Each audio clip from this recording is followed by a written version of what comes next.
मुंबई महानगरपालिकेच्या निवडणुकांच्या आधी मराठीची आठवण अनेक नेत्यांना होत असते आणि भावनिक अशा प्रकारची आव्हानं ही महानगरपालिकेच्या निवडणुकीच्या आधी काही नेते करत असतात।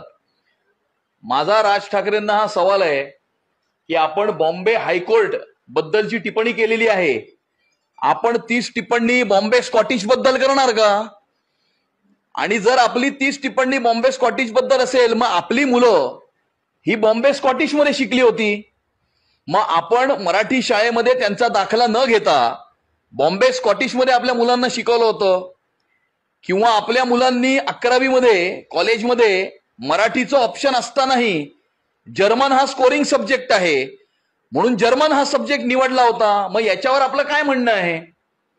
आणि त्यामुळे ही दुटप्पीपणाची भूमिका आहे। किमान आपल्या मुलांचं ऍडमिशन हे बॉम्बे स्कॉटिश मध्ये नाही घेतलं, परंतु आपण किमान आपल्या तिसऱ्या पिढीचं म्हणजे नातवाचं ऍडमिशन हे बालमोहन विद्या मंदिरच्या मराठी शाळेमध्ये घ्याल अशी आमची अपेक्षा आहे। आणि त्यामुळे आमची आपल्याला एवढीच विनंती आहे की अशी भाषा आणि प्रांताच्या आधारावरती समाजामध्ये तेढ निर्माण आपण करू नये।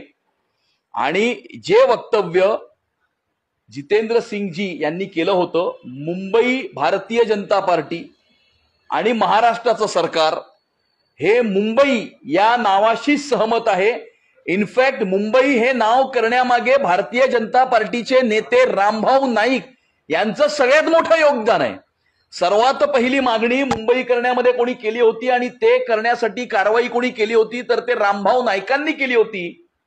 त्यामुळे मी राज ठाकरेजींना हे सांगू इच्छितो की आपण आम्हाला मुंबईबद्दल शिकू नका, कारण मुंबई नाव हे मुळात भारतीय जनता पार्टीच्या नेत्याच्या पुढाकारानेच झालेलं आहे।